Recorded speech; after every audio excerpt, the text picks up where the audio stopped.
ఎమ్మెల్సీగా ఎమ్మెల్యేగా కొంత డిఫరెన్స్ ఉంటుంది సార్. నేను ఎమ్మెల్సీగా 2 టర్మ్స్ లో ఉన్నాను. ఇప్పుడు ఎమ్మెల్యేగా ఏంటంటే పూర్తిగా పబ్లిక్ లో ఇన్వాల్వ్ అయ్యి సార్. గ్రామాలు కూడా తిరగాల్సి వస్తుంది సార్. అక్కడ సర్పంచ్ చేసేటువంటి పనులు కూడా సార్. ఇప్పుడు ఎలా సర్పంచ్ లేరు, ఎంపీటీసీ లేరు, అవి కూడా చూడాల్సిన పరిస్థితి ఉంటుంది ఒక్కోసారి. ఎందుకంటే పబ్లిక్ ఇన్కన్వీనియన్స్ అవ్వకూడదు కదా. సార్. ఆ దృష్టిలో పబ్లిక్ లో తిరుగుతుంటాం కాబట్టి ఇంకా కొద్దిగా ఎక్కువగా బిజీగా ఉన్నట్టుగా మీకు అనిపిస్తుంది. బట్ కాంగ్రెస్ ప్రభుత్వం చాలా బాగా నీట్ గా తీసుకెళ్తా ఉన్నారు.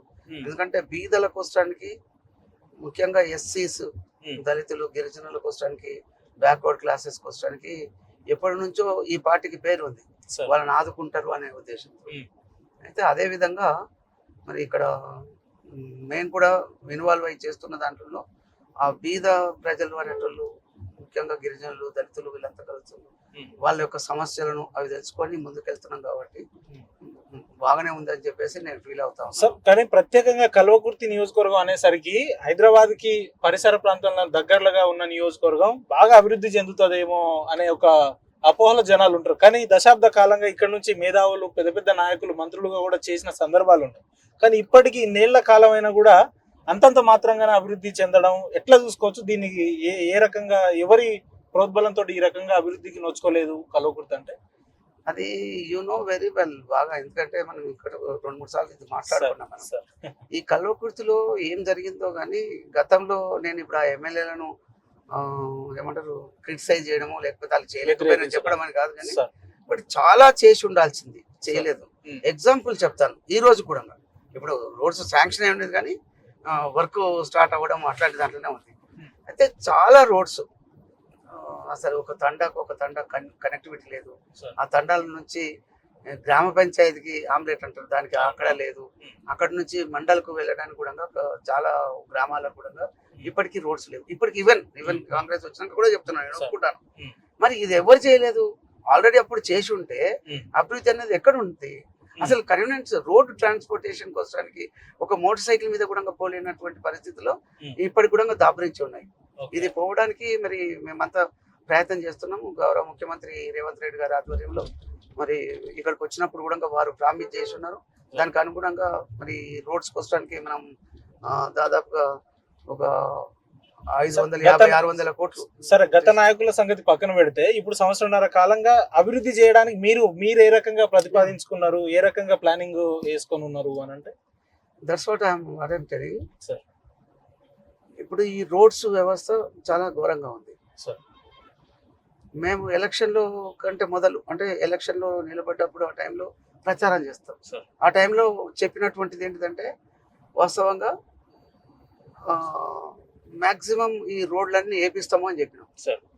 తర్వాత అట్లనే ఇంటర్నల్ గా గ్రామాలలో ఉన్న దాంట్లో సీసీ రోడ్లు కూడా చేస్తాం, డ్రైనేజ్ వ్యవస్థను మెరుగుపరుస్తామని చెప్పి చెప్పినాం. ఎందుకంటే దానికి అసలు సీసీ రోడ్లు లేవు చాలా గ్రామాలకు, అలాంటిది డ్రైనేజ్ వ్యవస్థ కూడా లేదు. అవన్నీ చేస్తామని చెప్పినాం.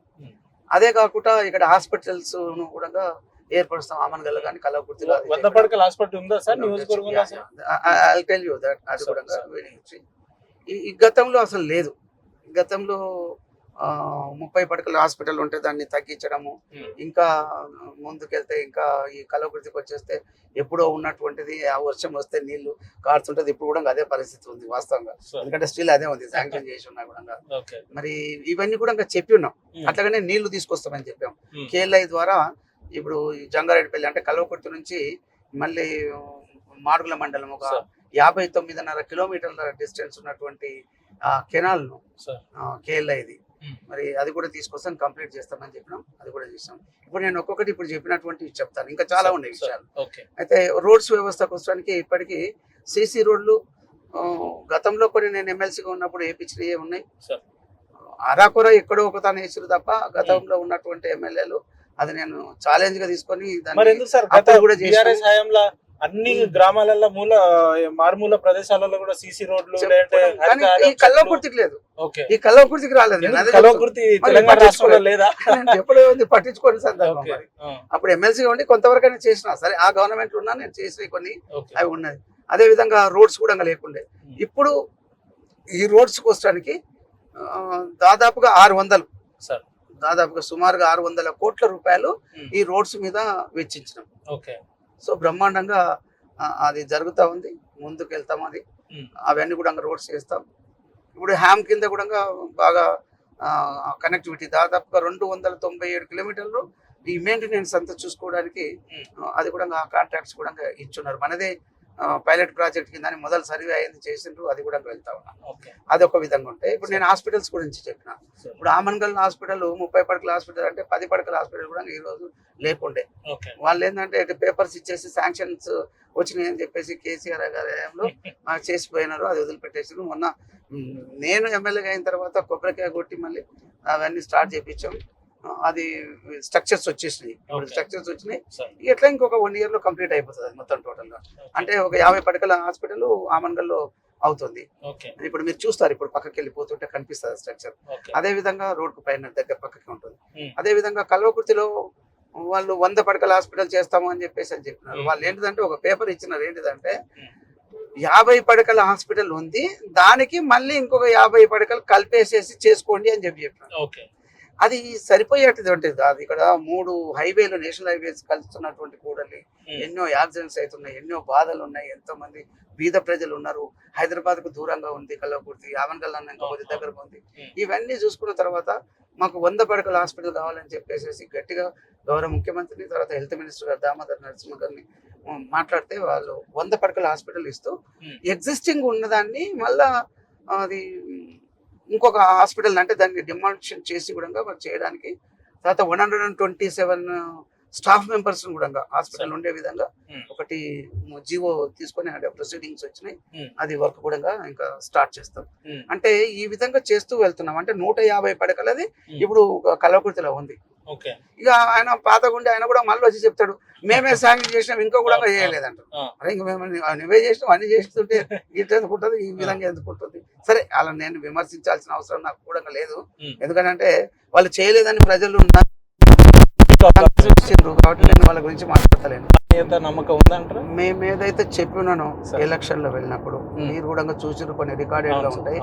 అవి నేను 100కు 100% నేను అవి కంప్లీట్ చేయగలుగుతానని నాకు పూర్తి నమ్మకం ఉంది. ఇన్ని సంవత్సరాల నుంచి కూడా కానటువంటి రోడ్స్ ను ఈసారి గౌరవ ముఖ్యమంత్రి రేవంత్ రెడ్డి గారి ఆధ్వర్యంలో మరి 600 కోట్ల రూపాయలు దాదాపుగా పెట్టేసేసి పిఆర్ నుంచి, తర్వాత R&B నుంచి మరి శాంక్షన్ చేయించినాం. అవి స్టార్ట్ అవుతాయి. అవన్నీ స్టార్ట్ అయితే సరే ఒక 4 నెలలు అటు ఇటు కావచ్చు, కానీ స్టార్ట్ అయిపోతాయి అవి. అవన్నీ కూడా టెండర్ ప్రాసెస్ అయిపోయింది. కొన్ని అవి స్టార్ట్ అయినాయి, కొన్ని ఆల్రెడీ స్టార్ట్ చేసిండ్రు. అవి అయిపోతే రోడ్స్ అయితే మంచిగా అవుతుంది కదా. అయితే నేనేం చెప్పాను, అక్కడ సీసీ రోడ్లు, తర్వాత బీటీ రోడ్స్ వేయిస్తామని చెప్పినాం. ఆ వర్క్ అయితే మరి స్టార్ట్ అయిపోయింది అది ఆల్రెడీ. నాకు have the confidence, definitely we are going to complete all the roads. Kalwakurthy constituency లో మాక్సిమం చేయగలిగేటివన్నీ కూడా చేసేస్తాం, చేయగలుగుతాం. అంటే ఏ పనైనా కూడా ఇంతే కాన్ఫిడెన్స్. ఇప్పుడు మీరు చెప్పినట్టుగా అంతే సీరియస్ గా తీసుకొని దానికోసం తిరగడం, ఎక్కడైనా సరే ఆఫీస్ అయినా, సెక్రటరియట్ అయినా నేను ఆహర్నిశలు పని చేయడానికి రెడీగా ఉన్నా. అలాగనే పబ్లిక్ లోకి వెళ్తున్నాను. పబ్లిక్ లో ఉన్న సమస్యలు కానీ ఏవైనా కూడా చూసి చేయాలని చేస్తా ఉన్నా. ఇప్పుడు హాస్పిటల్స్ తీసుకుంటే మీరు ఎన్ని సంవత్సరాలు కూడా కాలే కదా.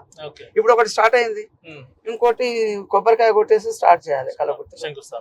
అన్ని మొత్తం ప్రొసీడింగ్స్ అన్ని కంప్లీట్ అయిపోయింది. శంకుస్థాపన చేసుకుని దాన్ని కల్వకుర్తికి 5 ఏళ్లలో కసిరెడ్డి గారి మార్కు కనబరుచుకోబోతున్నారా? ఆ రకంగా మీ కార్యాచరణలు ఉంటాయని అంటే ఇప్పటికే ఒక విధంగా చెప్పాలంటే అది ఆ మార్క్ ఉండే విధంగా చేసినాను. ఇప్పుడు కూడా ముఖ్యమంత్రి గారు కూడా మంచిగానే వారి ఆశీస్సులు ఉన్నాయి, మంచిగా ముందుకు తీసుకున్నారు. నియోజకవర్గ నిధులు బాగా ఇస్తున్నారా? ఇస్తా ఉన్నారు. అన్ని ప్రొసీడింగ్స్ వచ్చినాయి. ఇన్నిసార్లు అసెంబ్లీ సమావేశాలు జరిగినాయి సార్. స్థానిక సమస్యల మీద మీరు అనేక సందర్భాల్లో మాట్లాడిన పరిస్థితులు చూసినాం. ఎన్ని సమస్యలు లేవనెత్తిరు ఇప్పటి వరకు? ఎన్ని సమస్యలు దానికి పరిష్కార దిశగా ఉన్నాయి?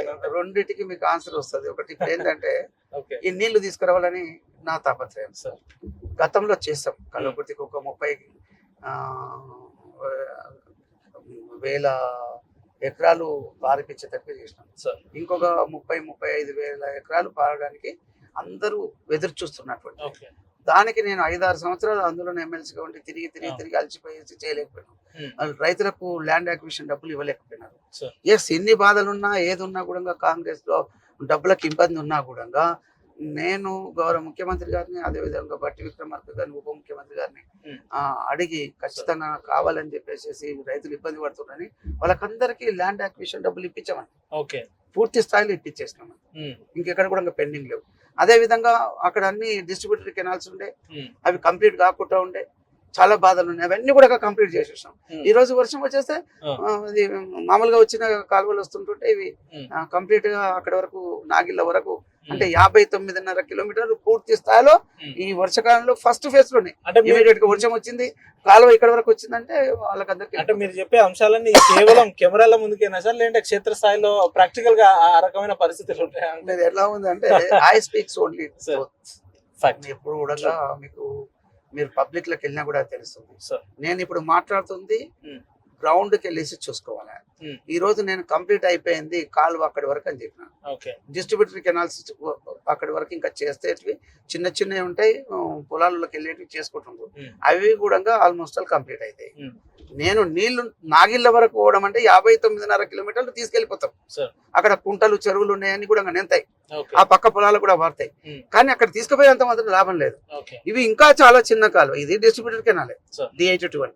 ఇంకా చిన్న కాలువలు అంటే పొలాలకు 5 ఎకరాలకు 10 ఎకరాలకు పోయేటువంటి కాలువలు చిన్న చిన్న చేస్తారు. అవన్నీ కూడా ఇప్పుడు అవుతున్నాయి. చాలా సీరియస్ గా శీఘ్రగతిన అంటారు, శీఘ్రగతిన కంప్లీట్ అవుతున్నాయి. మీరు పోయి చూడండి ఇప్పుడు పని నడుస్తుందా, ఈ ఎండాకాలంలో కూడా ఇప్పుడు అక్కడ వర్క్ నడుస్తుందా లేదా పోయి చూసుకోండి. నేను ఒకటే చెప్తున్నాను, నెక్స్ట్ ఆగస్టు లో సెప్టెంబర్ లో నీళ్లు వస్తాయి కదా కాలువ కృష్ణానది నుంచి తీసుకున్నప్పుడు, ఆ నీళ్లు అక్కడ పారుతాయి, అక్కడికి తీసుకెళ్తాము. ఇంకా అక్కడ వర్క్ లేదు, పేమెంట్ చేయాల్సిన అవసరం కూడా లేదు.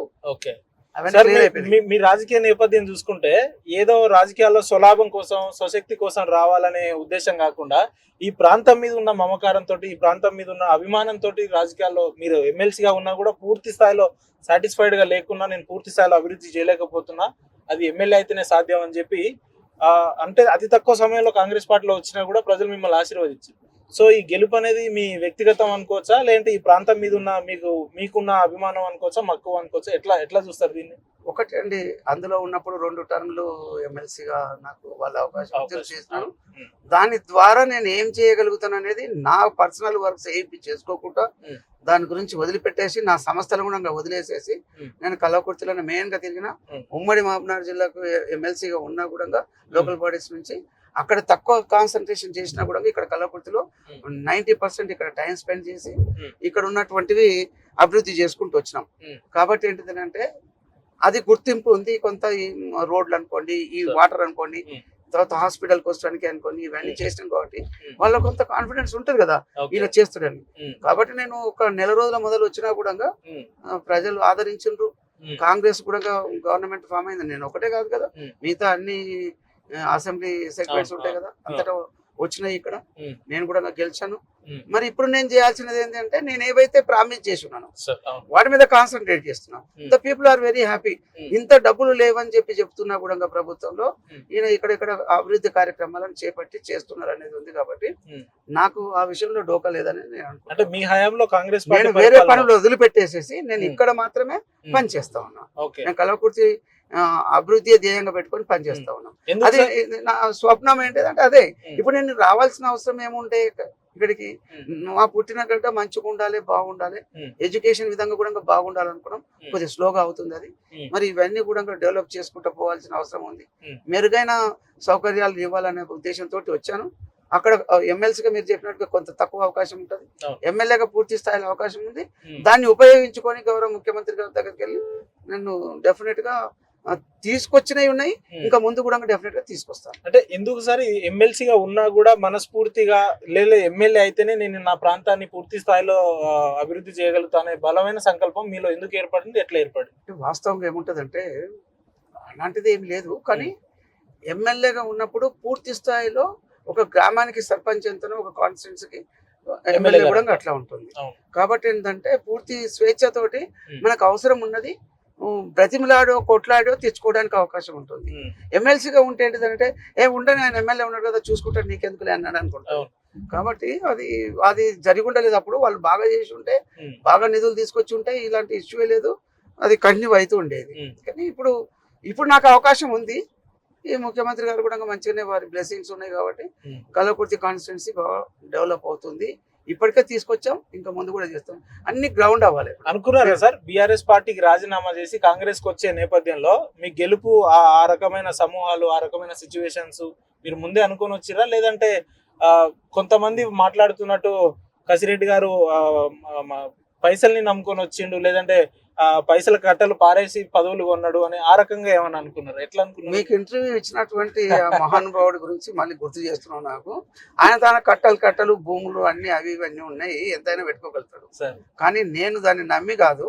సార్. నేను 10 సంవత్సరాలు పూర్తి స్థాయిలో రాజకీయంలోకి వచ్చిన తర్వాత సార్. ఈ కాన్స్టిట్యున్సీ మీద పెట్టినటువంటి నా టైము, సార్. నా తానున్న డబ్బులు కూడా అనుకోండి, ఉమ్. అన్ని నేను చేసిన కాబట్టి పూర్తి కాన్ఫిడెంట్ గా ఉన్నాను. నన్ను గెలిపించిండ్రు, ఉమ్. మళ్ళీ నేను చేసుకోవాల్సిన అవకాశం ఉంది. ఉమ్. అవకాశం ఇచ్చిండ్రు ప్రజలు కాబట్టి నేను చేసి చూపిస్తాను. ఉమ్. 200% నేను చేసి చూపిస్తాను. ఉమ్. కానీ ఎవరు అనుకున్నట్టుగా డబ్బులు నమ్మి వచ్చేసేస్తే డబ్బులు ఉన్నోళ్ళు ఏమంటారు, అదాని వాళ్ళు వీళ్ళు ఉంటారు కదా, వాళ్ళే ప్రైమ్ మినిస్టర్ అవుతారు, వాళ్ళే అవి అవుతారు. మరి అంటే అంటే చెప్తున్నా అన్ని డబ్బులతోటి కాదండి.